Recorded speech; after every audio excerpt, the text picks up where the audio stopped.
Hello, welcome to Inspire Me with Alina GG. And today I have a very special guest, Jen Liss from Untethered, the Untethered Podcast. Welcome aboard, Jen.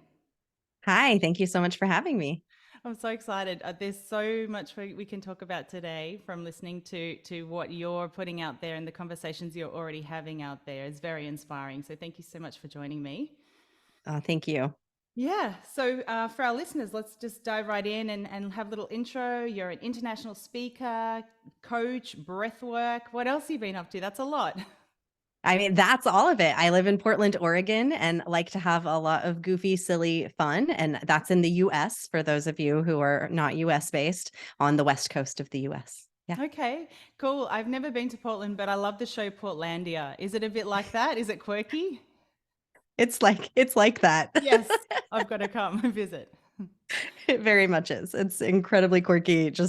It's wonderful, actually. Oh, great, great. And so I in one of your most recent podcast episodes, you were speaking about moving interstate and how that changes your life and your relationships. And that's something I myself did 4 years ago.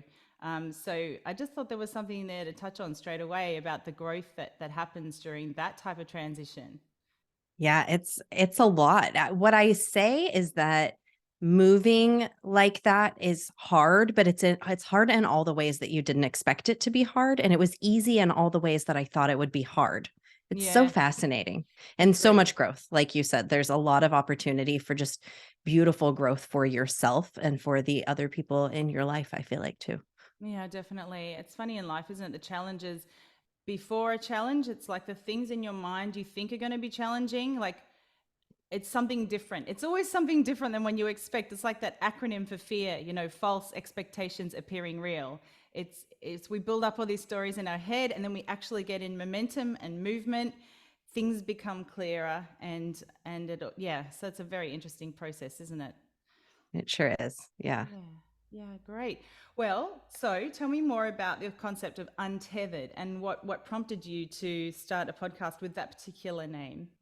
Yeah. So when I started my podcast, it was called The Creative Commute. And that was based on a Facebook group that I had started during the pandemic where I was doing creative challenges every day during my work commute time. So that's how my podcast got started. But what I found is that I was curious more than just creativity about just people and what holds us back and what keeps us from moving forward, what holds us from doing like a cross country move like what I just went through and what you have just done. Like what stops people from doing it? What keeps us tethered?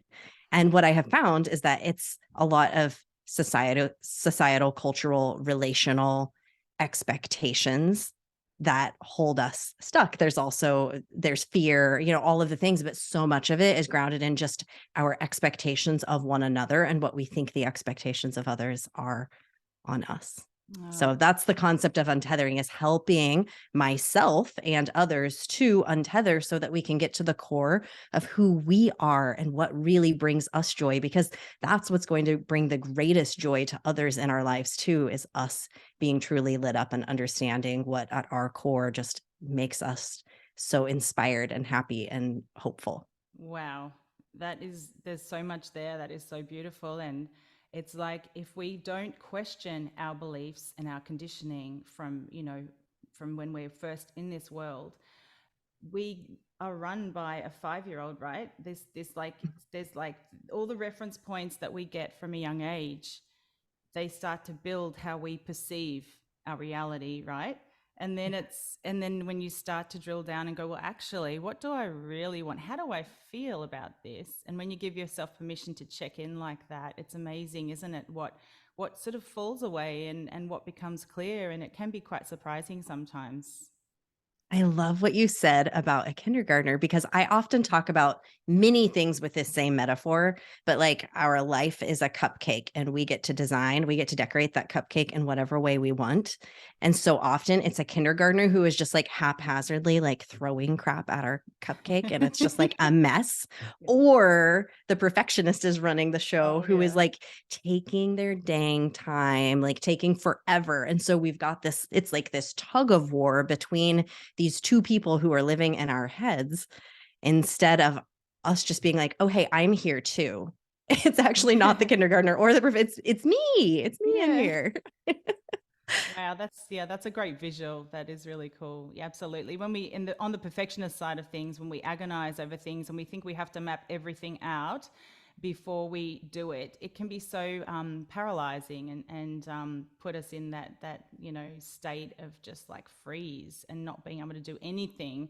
And that's why it's good when we were just talking then before we jumped on, despite yourself having a busy day, you've already fitted in a little walk. And I did that as well yesterday, and a little yoga practice. And I found I was more productive in my day because I gave myself that time to move and breathe and just check in. And it doesn't have to be a long time, but it just gets that energy flowing, doesn't it? Even you just Yeah. saying the word breathe, I just took a deep breath. I was like, I could sure Oh, use a deep breath right now. Just the word oh, breathe makes you want to breathe. If I can be fully honest with you about yes. what happened before my walk. So I'm recording some videos that I want to have for my new course. And I recorded this video. It took me, I'm not kidding, like 16 takes. It was a miserable experience trying to record this video. Oh. So then I finally think I've got the take. I bring my husband in here, who is my editor, and he's like, what is this? He's like, what is this energy that you are bringing on the screen? And I was like, what are you talking about? And then we start watching it. I'm like, I look like the Joker. Like the smile on my face looks so fake. It is it's so looks so fake. It's creepy. I'm like, what is this energy? He's like, go take a walk. You got to go take a walk. And I hadn't taken my walk yet today. So even though I value this so deeply, I teach it.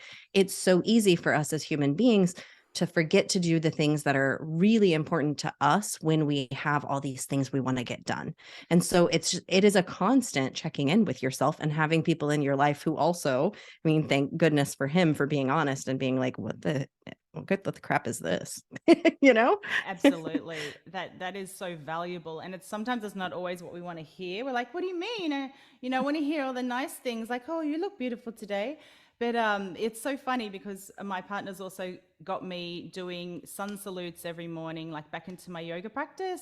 And the irony is I'm a qualified yoga teacher, but it takes sometimes someone else to hold you accountable and go, hey, girl, get up, do your salutes. I'm like, okay. And I'm doing it. And the first time it felt really stiff and clunky in my body because I hadn't done them for a while. And I was like, oh, this actually feels really uncomfortable and stiff. And the next day I just felt so much more connected and flowing. So it's funny, like the barriers in our mind of what we think we can actually do. It's like that elephant story that Kathy tells with the tether on the ankle, and the elephant gets used to not being able to move, and then you take the chain away and it still doesn't move because it doesn't think that it can. And that is really like quite sad, that story, but I think it does apply to a lot of areas unless we question, well, hang on, oh, why can't I do this? Oh, well, actually, it is possible. It's possible. So it's like, Yeah. wow. Yeah. Yeah, there's the other story that elephant story is so profound, and with the fleas that they put Yeah. a lid on a jar and fleas will jump as high as the lid. You take the lid off the jar and they don't jump outside of it.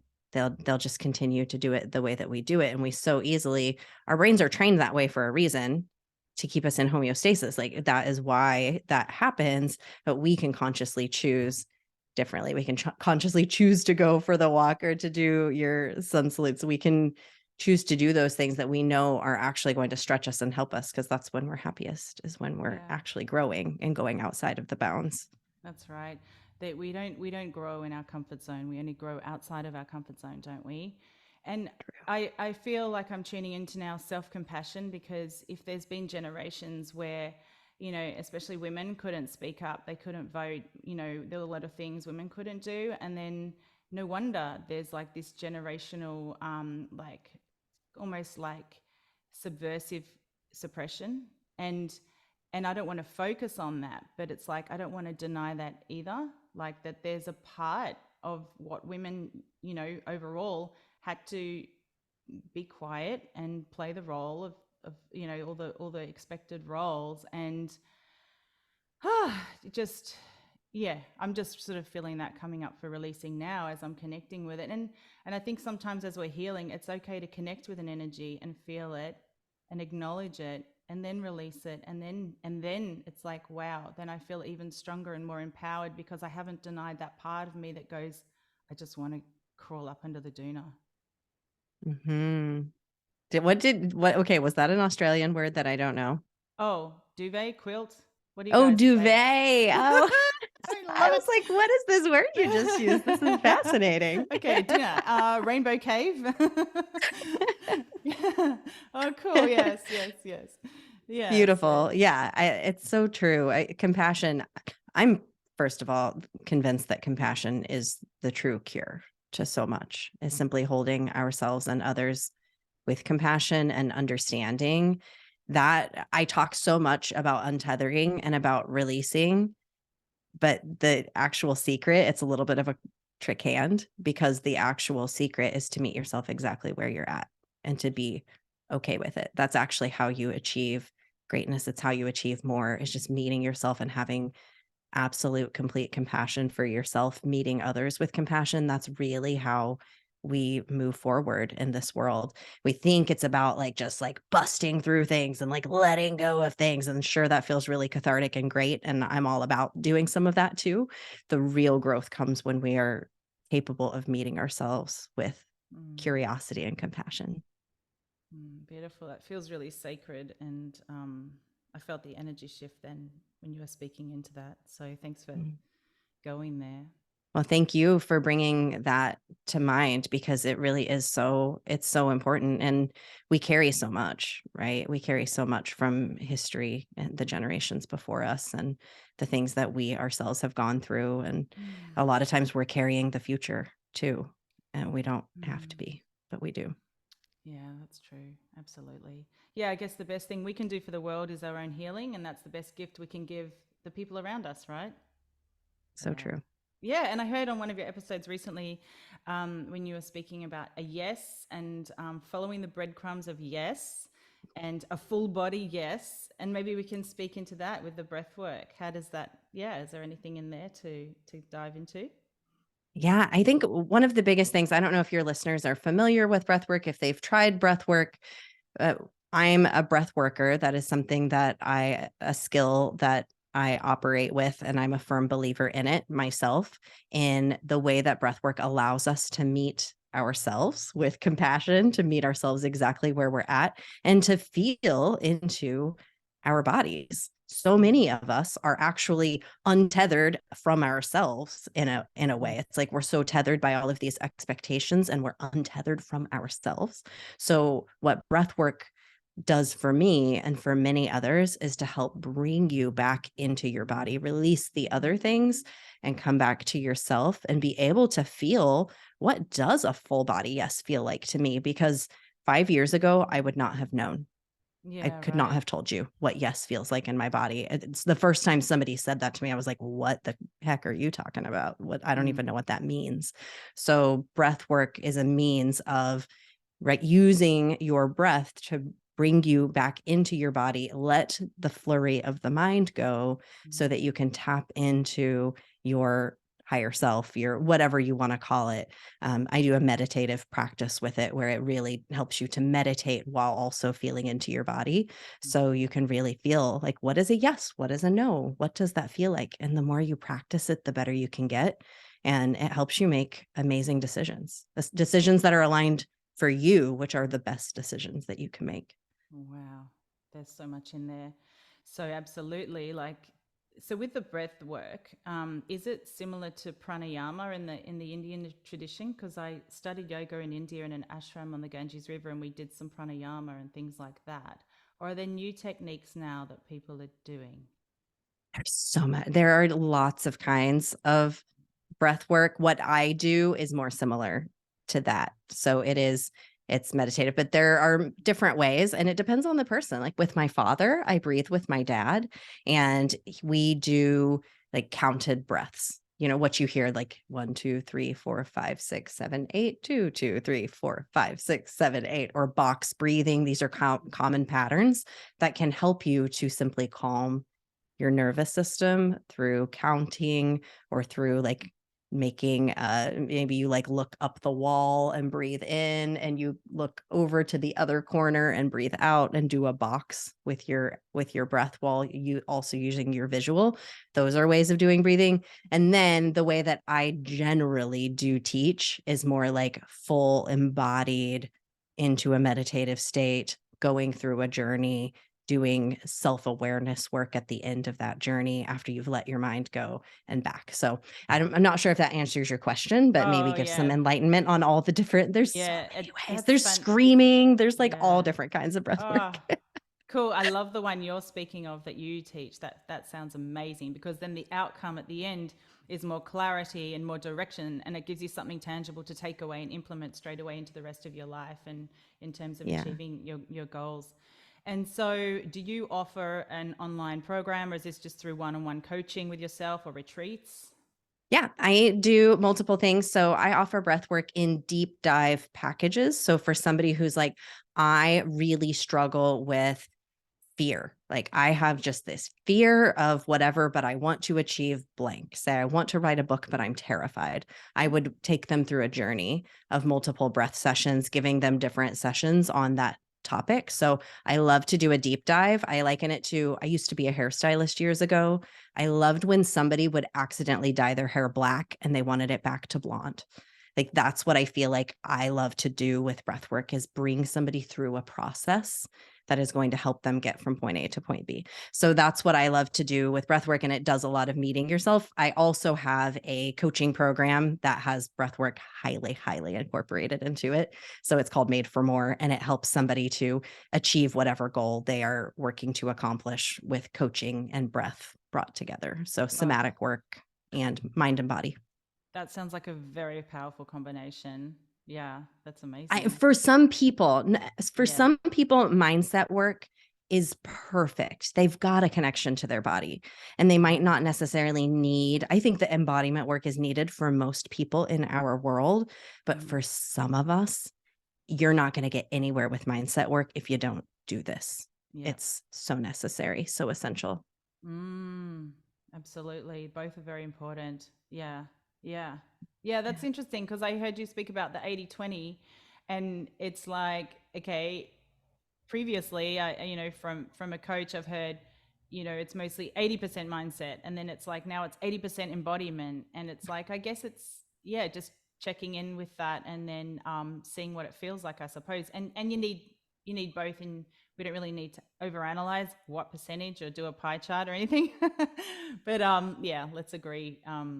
Yeah, I think the Yeah. embodiment piece is something that is going to grow and evolve as people start to release what everyone's been storing in there, because it is a little bit hidden sometimes, isn't it? And you can't figure it out with the mind. It's like the body takes you back to your heart, and that's where our wisdom of our higher self lies. So that makes sense to me. Yeah. And there's so many patterns. Science has proven this, that there are patterns with your mindset attached to your body, attached to your heart. So when you relive an experience, either mentally or physically, if you relive a memory, your heart actually remembers the pattern of that. So you have the thought and your heart engages a pattern. And so that those two things are always working together. So some of what I do is to help go rewrite those patterns of the heart. So you can go back and actually relive some things or identify some things and repattern that. And it's a physical thing. It is your actual heart beating. And so there's lots of research that you can do on that. And there's more and more being done all the time on it, because they're realizing how important the two things are together. It's not one or the other. It's always both. Hmm. And do you find this type of work is it's great for your relationship, because like the closer you are to your heart's truth, then you can start to communicate that with your partner, and I think it just opens the gate for more intimacy. Have you experienced that yourself? My husband would be the first person to say that breath work has completely changed our life and our relationship in the best way. Also, in some challenging ways, because we're facing things that previously we had just put a nice coat of lacquer over for many years. We've been together for over 20 years, and there were things that we just didn't touch. And it was easier that way, but we're closer than we've ever been before. because of breath work. I have opened up the portal to my love chamber in my heart like it had never been before. And that's still a work in progress. And it is for a lot of people, but it's so worth it. Yes. Mm. In terms of relationships, it's huge.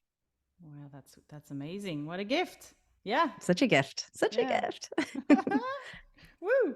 Okay, so okay, I was going to ask you, is creativity important to you, and how do you also weave that into your life? What other expressions of creativity do you enjoy?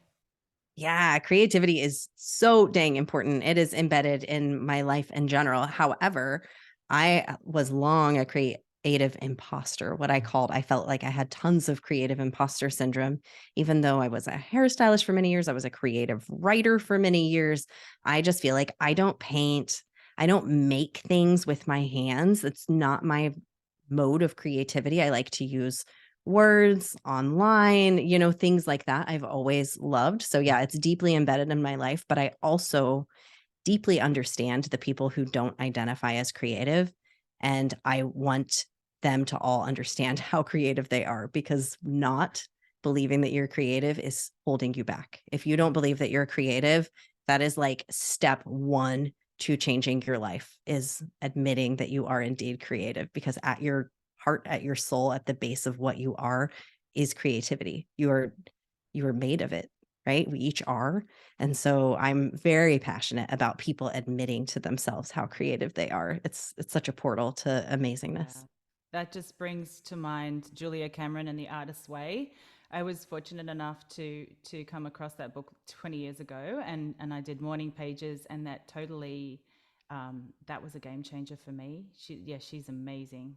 Yeah. Oh, that's amazing that you knew of it so many years ago, Yeah. because it changes your life the Yeah. first time that you read that book, that you go through her process. It's life changing. Yeah, that's Yeah. true. And also, what I love is how one form of creativity complements another. So, if you're writing a book, or you can cook a nice meal, or you can do a painting, or you can sing a song, and I feel that in my day, I feel like a crossover between my creative energy, and I might dance or sing, and then I'm writing content. And if I allow myself to really feel and embody across those different channels, I come up with something a lot juicier, rather than just forcing myself to sit down and do one thing, even though it's good for me to focus sometimes as well. Actually, have you got any skills for someone who sometimes finds it hard to focus? Asking for a friend. Somebody who finds it hard to focus. Oh, I mean, that's me too. So we're just too unfocused. Be okay with the fact that you're unfocused. Have Okay. compassion for that piece of yourself who doesn't, because that's what makes you great. Your lack of focus makes you awesome. And the more you try to just like push that side of you away or deal with that side of you, the louder it's going to get, because it's a kindergartner, right? It's just going to keep being annoying. So be like, it's cool. I like to be this way. And I find that to be incredibly transformative. Like, I actually operate best this way, and then see what happens, because you'll actually find that you end up focusing better in many ways when you have compassion for that side of yourself. But I'm curious, have you tried that, and has that worked for you? Oh, only recently. So yeah, very interesting that you're reaffirming that for me. So yeah, I will Yeah. continue to do that. Yeah. Yeah. Yeah. Also breath work. Oh yeah, yeah. True. Yes, that's right. Because then it stills the fluctuations of the mind. Yeah. That makes sense. Yeah, meditation, breath work for people Yeah. who have busy minds and who tend to like to be really busy, such as ourselves. Mm-hmm. Breath work is a really great way to begin meditating, because it's Mm-hmm. active. And so it focuses your mind on something. I can give a breath pattern if that might be helpful for people. Yes, One that's please. really good for emptying the brain is to do what's called the pulse breath. And you can either go in through the nose, out through the mouth. You can do it either way. But today I'll just teach a very simple: do 3 breaths into the nose, 3 breaths out through the nose. So in through the nose, count of 3, out through the nose, count of 3. You can do it while walking. You can do it while running. This is a beautiful one for marathon runners. You can do it while laying down, can do it while working. It can really help it takes your mind it has to focus on those 3 breaths. It has to focus on counting. It's focused on that. And you will find after just a couple minutes of it, your mind really empties and you end up just finding yourself, oh, I didn't realize that I stopped thinking about all that stuff that I was thinking about. Thank you. And it's so quick as well. That's very easy and quick to fit into any activity. No Mhm. excuses then. As much as I love excuses too, it really is one. I love to do it while walking because even Yeah, while we're actively walking, if you combine those 2 things together, it can really help you to stop ruminating on things that you might be ruminating on. fantastic. It's like a pattern interrupter as well, isn't it? Yeah. Yes, Yeah. yes. Yeah, I was listening to something about the other day about making change. And also, I often say, like, if you expect to solve the same problem with the same thinking that got you into it, it's never going to happen because we need a new thought to create a new reality, a new solution. So a pattern interrupter like that is gold, right? Love that. Yeah. Yeah. Great. Well, I think that is mostly what we were going to discuss.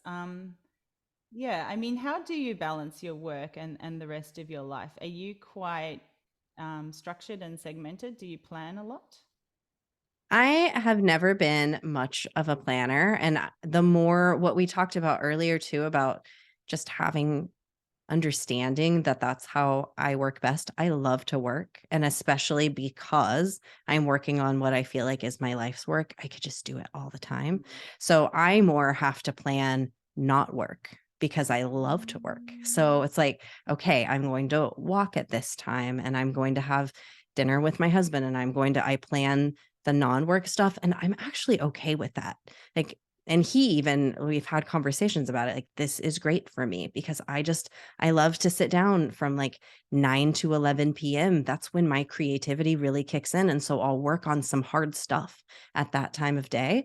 So for me, I love working that way. It doesn't have to be 9 to 5. I'm squeezing it in the places where it makes sense. And when I'm excited, that's when I do a thing. Like when I sat down and tried to do that video recording earlier, not the best time. I was not excited. And look at how much time I spent on something that's just going to get thrown away, right? Nothing's Yeah. wasted either. I No, learned something out of that. But yeah, definitely. Like the energy of forcing, it's almost counterproductive. If we tune into with our energy levels and can work around that, it's so much more in flow and it's so much more productive. And then we get the result we're after. So thank you. There's so much there. And yeah, I feel like my energy levels, 3 o'clock, I'm always tired. So what's the point in trying to do something challenging at 3 o'clock? Like, just don't right. bother. Allow myself to somehow have a timeout. Yeah, that's a good idea. Yeah, that's what I teach my clients to do is do it when it feels great. Do it when it feels fun. Yeah. It doesn't all have to be perfectly scheduled. Yes, have some structure, but if you're not in the energy, and I fall prey to this as well. We all do. But at the same time, I know that from 9 to 11 is when I'm going to like have a great time writing this stuff. So that's when I do it. So really start paying attention and tuning in to when things are flowing and fun for you. For a Mm-hmm. lot of people, that's early in the morning, but that's not true for everybody. Mm-hmm. Not for me. Okay. And did you just find that by observing yourself, or did you do some like human design thing or a blueprint? Is there like some type of have you heard about that?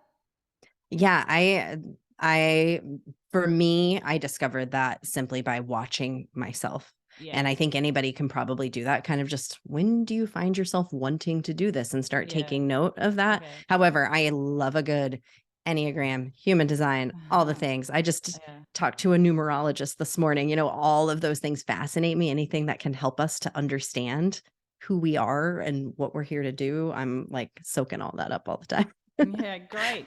Well, fantastic. Okay, cool. Was there anything else front of mind for you that you wanted to share today?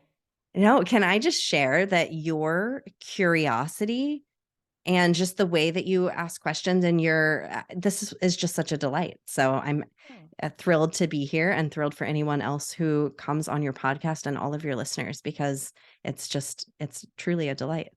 thank you, Jen. That is You're so welcome. very, very sweet.